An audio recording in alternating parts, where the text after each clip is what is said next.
के क्लास में आपका स्वागत है। तो दोस्तों आज का आपका टॉपिक रहेगा आवेश और द्रव्यमान में अंतर, difference between charge and mass. दोस्तों बच्चे हमारे यहाँ बहुत कमेंट किए थे कि सर आवेश आप पढ़ा चुके हैं, आवेश में और द्रव्यमान में क्या अंतर होता है। तो दोस्तों आपको हम बता दें आवेश में और द्रव्यमान में बहुत बड़ा अंतर होता है। दोस्तों आखिर द्रव्यमान क्या होता है और आवेश क्या होता है। दोस्तों हम लोग ये जानते हैं कि आवेश जो होता है वो सदैव दो ही प्रकार का होता है, एक धन आवेश होता है और एक ऋण आवेश होता है। अब ये दोस्तों एक धन आवेश होता है और एक ऋण आवेश होता है, इसका लॉजिक आप लोगों को हम बता चुके हैं कि ये तीसरा आवेश क्यों नहीं उत्पन्न करता है, हमेशा दो ही आवेश क्यों होते हैं। आखिर जब हम लोग नाभिक के बारे में बात करते हैं दोस्तों, तो इस नाभिक के अंदर प्रोटॉन होता है और एक न्यूट्रॉन होता है और इसके चारों तरफ दोस्तों इलेक्ट्रॉन निरंतर क्या करता रहता है, चक्कर लगाता रहता है। इसका लॉजिक क्या है, तो दोस्तों इस इलेक्ट्रॉन के ऊपर नेगेटिव चार्ज होता है और प्रोटॉन के ऊपर पॉजिटिव चार्ज होता है।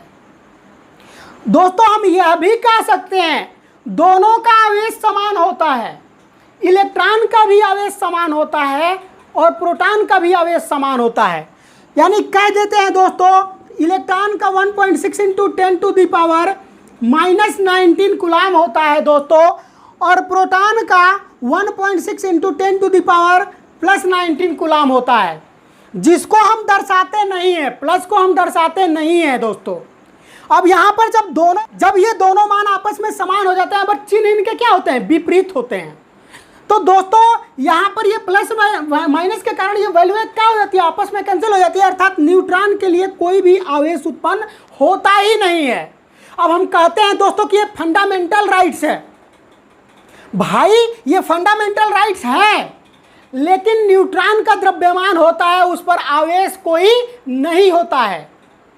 अगर हम ये कहना चाहें कि आखिर ये भी तो नाभिक के अंदर उपस्थित होता है, जब नाभिक पूरी तरह से पॉजिटिव होता है, नाभिक पूरी तरह से पॉजिटिव होता है, तो प्रोटॉन के ऊपर ही खाली प्लस चार्ज क्यों होता है, न्यूट्रॉन के ऊपर भी तो होना चाहिए। लेकिन डॉक्टर गिलबर्ट पहले ही बता चुके थे दोस्तों कि आवेश दो ही प्रकार का होता है। उसके बाद बेंजामिन फ्रैंकलिन जी आए और जी जो थे दोस्तों सन 1646 ईस्वी में इसकी आवेश के बारे में बताए थे। गिलबर्ट जी के बाद बेंजामिन फ्रैंकलिन जी सन 1646 ईस्वी में बताए थे कि आवेश एक्चुअल में होता क्या है, आवेशों के अंदर आकर्षण और प्रतिकर्षण का गुण क्यों उत्पन्न होता है। जब दोस्तों प्लस प्लस होता है आवेश तो इनके अंदर प्रतिकर्षण का गुण होता है, जब ये माइनस माइनस होता है तो प्रतिकर्षण का गुण उत्पन्न होता है, जबकि यहाँ पर प्लस और माइनस होता है तो तुरंत आकर्षण का गुण उत्पन्न हो जाता है। इसी के बारे में दोस्तों बेंजामिन फ्रैंकलिन जी बताए थे। तो दोस्तों हमें उम्मीद है कि ये वीडियो आप लोगों को बहुत पसंद आएगा कि सर बताए आवेश और द्रव्यमान में क्या अंतर होता है। ये आप लोगों के कमेंट पर ही दोस्तों ये वीडियो बना हुआ है आज का। तो दोस्तों पहला आपका पॉइंट है आवेश धनात्मक एवं ऋणात्मक दोनों होते हैं। ठीक है दोस्तों, आवेश जो होता है वो सदैव धनात्मक भी होता है और ऋणात्मक भी होता है, जबकि दोस्तों द्रव्यमान हमेशा क्या होता है, धनात्मक होता है। ऐसा नहीं हम कहते हैं ना कि हमें -2 किलोग्राम चीनी दे दीजिए, जी ऐसा नहीं कहते हैं हम लोग ना दोस्तों, ऐसा नहीं कहते हैं। अर्थात इसलिए हमेशा द्रव्यमान जो होता है वो धनात्मक होता है, जबकि आवेश जो होता है वो ऋणात्मक और धनात्मक दोनों होता है। आई बात समझ में, द्रव्यमान जो होता है सदैव धनात्मक होता है। दूसरा पॉइंट देखते हैं कि आवेश बिना द्रव्यमान का संभव नहीं है। दोस्तों आवेश के जब भी बारे में हम बात करते हैं तो आवेश तब भी उत्पन्न होगा जब किसी कण को लेंगे, किसी पदार्थ को लेंगे और उसका जब द्रव्यमान रहेगा दोस्तों, तभी ये आवेश उसके ऊपर संभव है। नहीं तो ऐसे नहीं है। जैसे हम बता दें इलेक्ट्रॉन का द्रव्यमान कितना होता है 9.1, इलेक्ट्रॉन का 9.1 इंटू 10 टू द पावर कितना होता है 31 होता है, 31 होता है ना किलो। अब यहाँ पर ये इलेक्ट्रॉन का द्रव्यमान होता है दोस्तों, उसी तरह से प्रोटॉन का द्रव्यमान होता है 2.7 होता है उसका, ठीक है। और यहाँ पर न्यूट्रॉन का द्रव्यमान होता है लेकिन इनके ऊपर चार्ज नहीं होता है। तो द्रव्यमान के साथ साथ आवेश हो सकता है, लेकिन दोस्तों द्रव्यमान बिना आवेश का संभव नहीं है। आवेश के बिना, द्रव्यमान के बिना आवेश संभव नहीं होता है। अगर हम किसी भी कण के बारे में बात कर लेते हैं दोस्तों, जैसे अभी बताए हैं आप लोगों को यहां पर कि न्यूट्रॉन है, अभी आप लोगों को हम बताए हैं कि न्यूट्रॉन पर द्रव्यमान होता है न्यूट्रॉन का, लेकिन आवेश उसके ऊपर नहीं होता है। क्यों नहीं होता है तो उसको हम यहां पर समझाए हैं कि आवेश पर, न्यूट्रॉन पर आवेश क्यों नहीं होता है। तो दोस्तों हमें उम्मीद है कि दूसरा पॉइंट भी आप लोगों को समझ में आया होगा। तीसरा पॉइंट है कि आवेश संरक्षित होता है। इसमें है कि सिर्फ द्रव्यमान संरक्षित होता है नहीं होता है, बल्कि इसके साथ साथ ऊर्जा भी संरक्षित होता है। इसका कहने का मतलब यह है दोस्तों, पहले हम लोग इसको समझ लेते हैं कि आवेश संरक्षित होता है। इसका तात्पर्य यह होता है दोस्तों कि इसके, ठीक है दोस्तों, जब हम संरक्षित के बारे में बात करते हैं तो यहां पर आवेश संरक्षण का सिद्धांत लगता है। अर्थात जैसे हम लोग कहते हैं द्रव्यमान संरक्षण का सिद्धांत दोस्तों, वैसे ही आवेश संरक्षण का सिद्धांत होता है, जिसमें हम लोग आवेश को न तो उत्पन्न कर सकते हैं और न ही नष्ट कर सकते हैं। आवेश को न तो उत्पन्न किया जा सकता है और न ही नष्ट किया जा सकता है।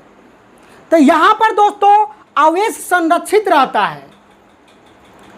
इसमें कह रहा है दोस्तों कि सिर्फ द्रव्यमान संरक्षित रहता है नहीं होता है, बल्कि इसके साथ साथ ऊर्जा भी संरक्षित होती है।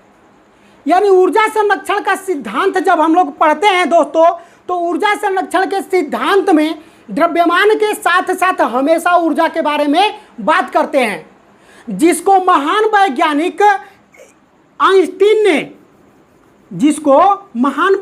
आइंस्टीन ने बताकर चले गए दोस्तों, E बराबर mc² होता है।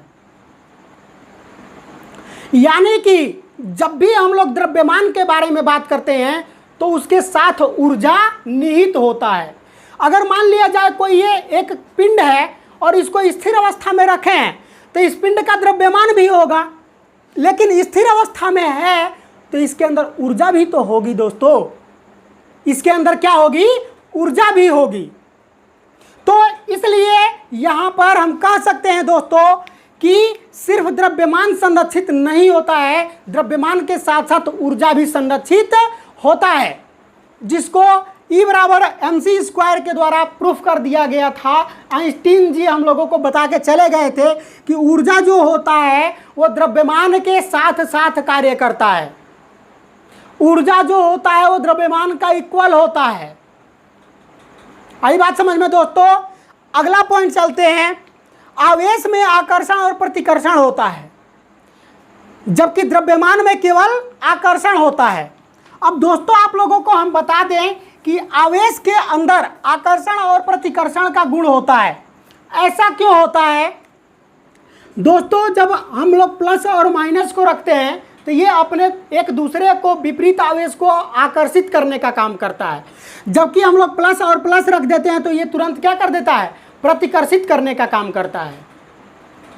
तो दोस्तों ये आपका आवेश जो होता है वो आकर्षण और प्रतिकर्षण का गुण उत्पन्न करता है, जबकि द्रव्यमान में केवल आकर्षण होता है। हम लोग पढ़े हैं न्यूटन का गुरुत्वाकर्षण नियम के बारे में। क्या होता है दोस्तों? न्यूटन का गुरुत्वाकर्षण बल F बराबर G m1 m2 बटा में r²। क्या होता है? G m1 m2 बटा में r²। यानी दोस्तों यहाँ पर सदैव दो पिंडों के मध्य आकर्षण का कार्य करता है, न कि वो प्रतिकर्षण कार्य करता है।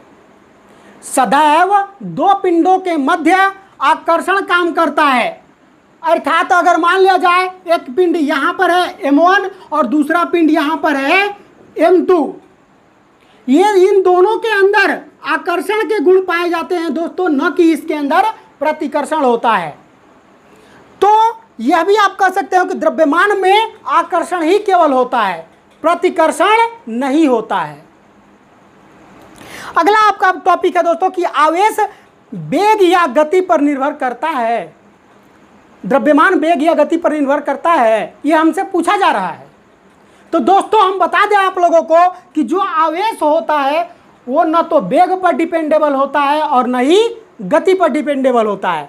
ऐसा नहीं होता है दोस्तों कि इलेक्ट्रॉन का जो आवेश होता है वो 1.6 × 10⁻⁻19 कूलाम है, तो इसको जब हम गति दे देते हैं या फिर वो ऑर्बिट के अंदर चक्कर लगाता रहता है तो उसके अंदर परिवर्तन होता रहता है, इस आवेश के अंदर परिवर्तन होता रहता है। ऐसा नहीं होता है, यानी आवेश के ऊपर वेग का और गति का कोई भी प्रभाव नहीं पड़ता है, जबकि द्रव्यमान के ऊपर वेग का और गति का प्रभाव पड़ता है।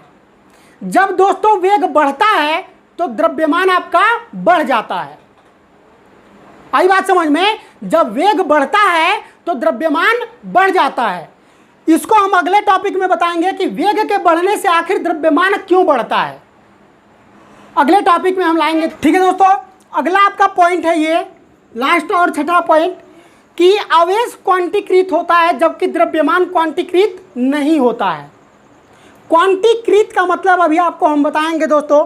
सबसे पहले ये देख लेते हैं आखिर आवेश क्वांटीकृत होता है और द्रव्यमान क्वांटीकृत नहीं होता है। तो क्वांटीकरण का मतलब दोस्तों ये होता है कि जब हम लोग किसी पदार्थ से, मान लीजिए कोई एक पदार्थ ए है और जब ये इलेक्ट्रॉन का त्याग करता है तो अपने अंदर से दोस्तों ये एन इलेक्ट्रॉन निकालता है, माने एक इलेक्ट्रॉन पूरा निकाल देता है। ऐसा तो नहीं होता है ना दोस्तों कि ये कोई पदार्थ हम ले लेते हैं, जैसे सोडियम है, मान लीजिए सपोज दैट हम लोग सोडियम ले लेते हैं। अब सोडियम ऐसा तो नहीं होता है ना कि ये अपने अंदर से दशमलव प्लस आवेश निकालते हैं, नहीं, ऐसा नहीं होता है। ये जब भी निकालता है दोस्तों अपने अंदर से हमेशा एक इलेक्ट्रॉन का त्याग करता है, करके धन आयन बनाने की प्रवृत्ति को रखता है। ऐसा नहीं होता है कि वो 0.5% इलेक्ट्रॉन त्यागता है और प्लस आवेश बनाने का प्रवृत्ति को रखता है। ऐसा नहीं होता है दोस्तों, द्रव्यमान क्वांटीकृत नहीं होता है। यानी कि अगर हम लोग किसी चीज़ के बारे में बात करते, किसी पदार्थ के बारे में, चाहे किसी वस्तु के बारे में बात कर लेते हैं दोस्तों, अगर मान लिया जाए 2 किलो हमें चीनी चाहिए तो हम लोग कहते हैं 2 किलो या 2.25 किलो या 2.25 किलो चाहिए हमको, यानी कि 1 किलो 250 ग्राम हमें क्या चाहिए, चीनी चाहिए। तो दोस्तों इसे हम लोग क्वांटीकृत कर सकते हैं, तोड़ सकते हैं भैया।